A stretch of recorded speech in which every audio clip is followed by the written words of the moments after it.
नमस्कार मित्रांनो, मी अजिंक्य टेमकर. मित्रांनो, अभिमानी दापोलीचा या माझ्या छोट्याशा पेजवरती तुम्हाला सर्वांचं मनापासून स्वागत. मित्रांनो, आता मी आहे दापोलीमध्ये म्हणजे त्या कोकण कृषी विद्यापीठच्या रोडला. मित्रांनो, आता आपण चाललो आहे माझ्या गावी. माझं गाव इथून आहे 16 किलोमीटरच्या अंतरावरती. तर मित्रांनो, माझ्या गावामध्ये आज छोटी यात्रा आहे. तर ही नुसती यात्रा नाही आहे, तर माझ्या छोट्या छोट्या आठवणी या यात्रेमध्ये आहेत. तर ह्या आठवणी पण मी आता तुमच्यासोबत या व्हिडिओच्या माध्यमातून मी तुम्हाला तुमच्यासोबत शेअर करणार आहे. तर आता जाऊयात आपण तिकडे.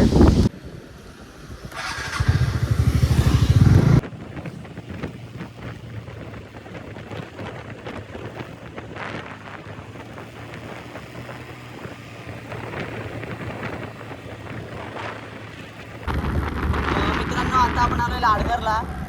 ही समोर जी दिसते सगळ्यात मोठं हॉटेल म्हणजे सागर सावली.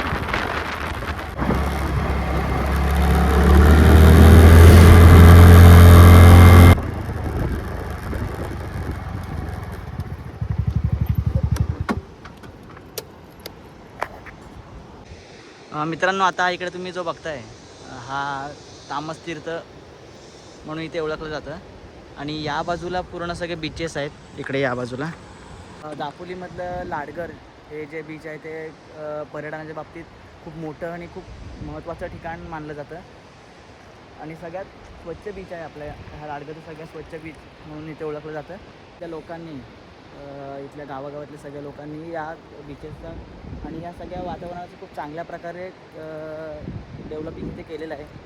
म्हणजे तुम्ही इथून जर लाडघरच्या पूर्ण त्या पट्ट्याला जर तुम्ही बघितलं तर खूप चांगल्या प्रकारचे हॉटेल्स, चांगल्या प्रकारचे लॉजिंग्स वगैरे इथल्या लोकांनी बनवले आहेत.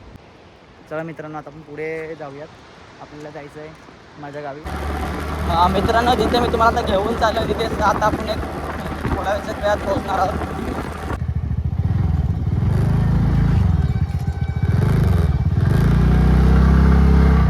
मित्रांनो, गाडी एक व्यवस्थित ठिकाणी पार्किंग करून घेऊया.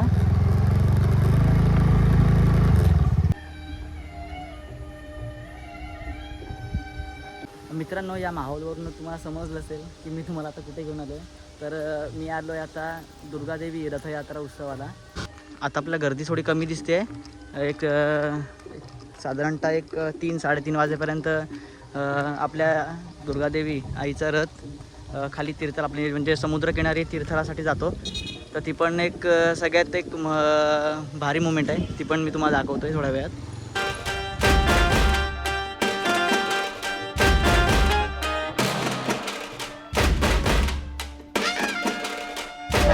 गर्दी कमी आहे तोपर्यंत आपण देवीचं दर्शन घेऊया.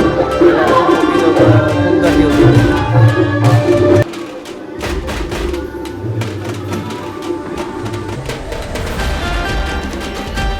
नाट्य मंदिर आणि इथे रात्री नाटक असणार आहे.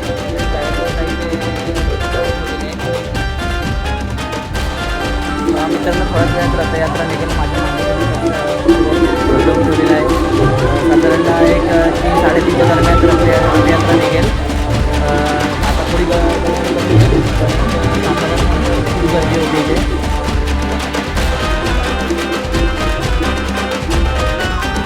मित्रांनो, हळूहळू दुकान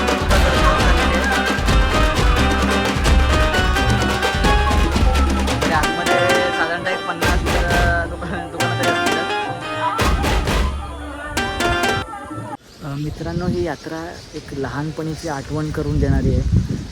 सांगायचं तात्पर्य म्हणजे की ज्या वेळेला आम्ही एक 6वी-7वीला ज्या वेळेला होतो त्यावेळेला इथे खर्च करण्यासाठी आता आईबाबांकडून पैसे कसे मागणार म्हणून आम्ही एक 2-3 दिवस ही यात्रा यायच्या आधी आम्ही एक 2-3 दिवस आधी कामाला जायचो. तर त्यातून काही 200-300 रुपये मिळतील. तर त्यातून आम्ही ते जसं खेळणी वगैरे घेण्यासाठी आम्ही ते पैसे गोळा करायचो. ही आता आतमध्ये जशी दुकानं आली ती खूप म्हणजे त्यावेळेला खूप वेगळी वाटायची. म्हणजे की एवढी चांगली खेळणी तिथे यायची. तर ते सगळं खरेदी करण्यासाठी आम्ही ते पैसे गोळा करायचो.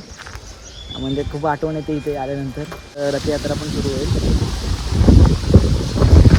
हळूहळू खेळण्याची दुकानं जशी येत चालते अशी लहानपणी वाटतं की ह्या खेळण्यासाठी आम्ही रडायचो किंवा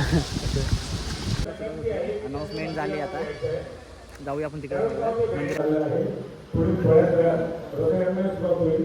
तरी सर्व मानकरी होईल यांनी आपली तयारी ठेवायची आहे.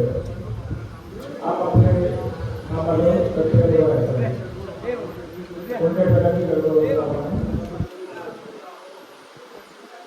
सर्व होईल माझ्या विनंती की आपला मान दिलेला आहे सर्वांनी.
रथ तीर्थाला घेऊन गेले.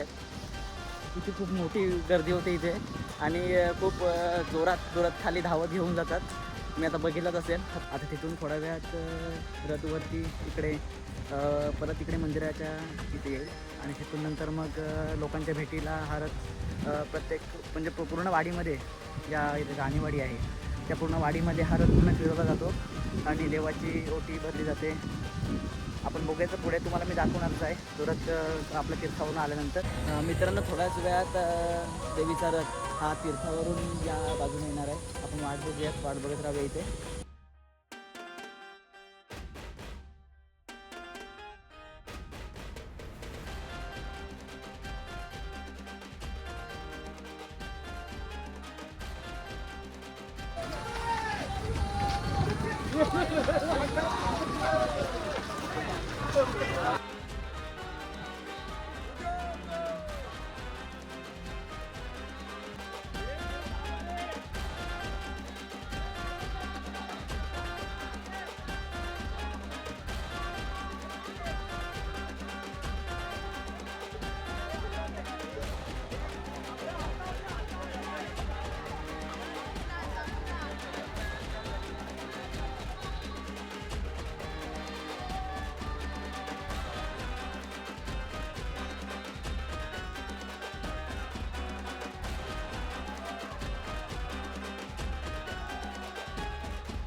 ते पण तिकडनं आणतात ते